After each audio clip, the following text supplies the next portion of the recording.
வணக்கம் தமிழ் சொந்தங்களே, விவசாயம் மற்றும் விவசாயம் சார்ந்த தகவல்களை தொடர்ந்து தெரிந்து கொள்ள நம்ம தமிழ் வேளாண்மை சேனலை மறக்காமல் சப்ஸ்கிரைப் பண்ணிக்கோங்க. முட்டைக்காகவே பெயர் போன ஒரு வாத்தினங்களை பற்றியோ அதுக்கு பின்னாடி இருக்கக்கூடிய நிறைய வகையான தகவல்கள் பற்றி தாங்க இந்த காணொலி வேலை நம்ம பார்க்க போகிறோம். இங்கே இருக்கக்கூடிய இந்த வாத்தினங்களை பாருங்கள். இந்த வாத்து பேர் பார்த்தீங்கன்னா இந்தியன் நன்னர் வாத்துன்னு சொல்லுவாங்க. இந்த வாத்தில் எக்கச்சக்க வகையான வண்ணங்களில் பார்த்தீங்கன்னா வாத்தினங்கள் இருக்குங்க. வெள்ளை, பழுப்பு, கருப்பு, நீலம், பச்சை மற்றும் கருப்பு, அதுக்கப்புறம் பார்த்தீங்கன்னா பச்சை மற்றும் பழுப்பு, இந்த மாதிரி எக்கச்சக்க வகையான வண்ணங்களில் இருக்குது. இப்போ நான் சொன்ன வண்ணங்களே பார்த்தீங்கன்னா கலந்தும் இருக்குங்க. இப்படி எக்கச்சக்க வகையான வண்ணங்கள் இருக்குது. இந்த நிறைய விதத்தை பார்க்குறவங்களாம் அட்ராக்ட் பண்ணக்கூடிய ஒரு முக்கியமான சிறப்புமிக்க வாத்தியனங்கள் தாங்க இது. சொல்லப்போனால் நம்ம இந்தியாவில் பறவை இனங்களில் கோழிகளுக்கு அப்புறம் அதிக லெவலில் வளர்க்கப்படுறது பார்த்திங்கன்னா இந்த வாத்தினங்கள்லாங்க. வாத்தில் எத்தனையோ வகையான வகைகள் இருக்குங்க. அதில் ஒரு வகையாக பார்த்திங்கன்னா இருக்கிறதா இந்த இந்தியன் நன்னர் வாத்தினங்கள்ங்க. இந்த இந்தியன் நன்னர்னு பேரளவில் இருந்தால் கூட இது இந்தியாவோட பூர்வீகமான இனங்கள் கிடையாதுங்க.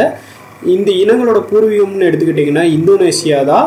ஆங்கிலேயர் காலத்தில் அவங்க இந்த வாத்தி இனங்களை நிறையா வகையான ஆய்வு பண்ணாங்க. நிறையா நாடுகளுக்கு பார்த்திங்கன்னா இது ஏற்றுமதி கூட பண்ணாங்க. யூரோப், அதுக்கப்புறம் அமெரிக்கா போன்ற நாடுகளுக்கு.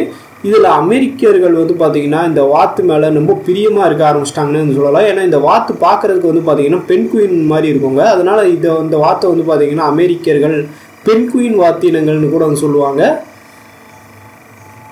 அதுக்கப்புறம் பார்த்தீங்கன்னா கொஞ்சமாக உலகம் ஃபுல்லாக பரவி இன்றைக்கி இந்தியாவிலேயே பார்த்திங்கன்னா நிறைய இடங்களில் இந்த வாத்தினங்களை பெரிய லெவலில் வளர்க்குறாங்கன்னு சொல்லலாங்க.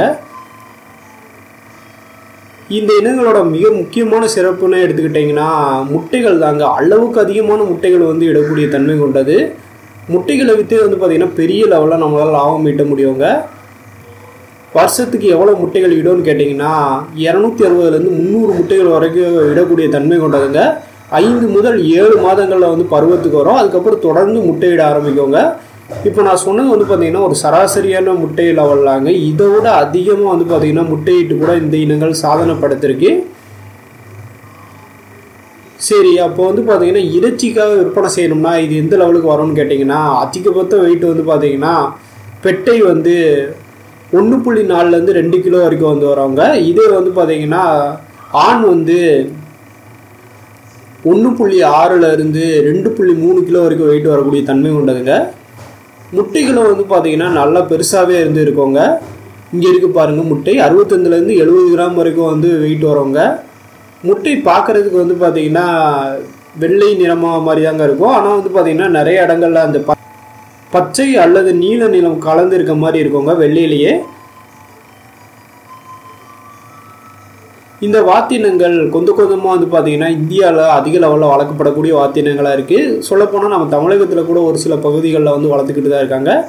இந்த காணொலி வாயிலாக இந்த இந்தியன் நன்னர் வாத்தினங்களை பற்றி இதுக்கு பின்னாடி இருக்கக்கூடிய நிறைய வகையான சிறப்புகளை பற்றி நீங்கள் தெரிஞ்சிருப்பீங்க நான் நம்புகிறேன். இது போன்ற வித்தியாசமான தகவல்களை நீங்கள் தொடர்ந்து தெரிஞ்சுக்கிறேன். நம்ம தமிழ் வேளாண்மை சேனலை சப்ஸ்கிரைப் பண்ணிக்கோங்க. நன்றி.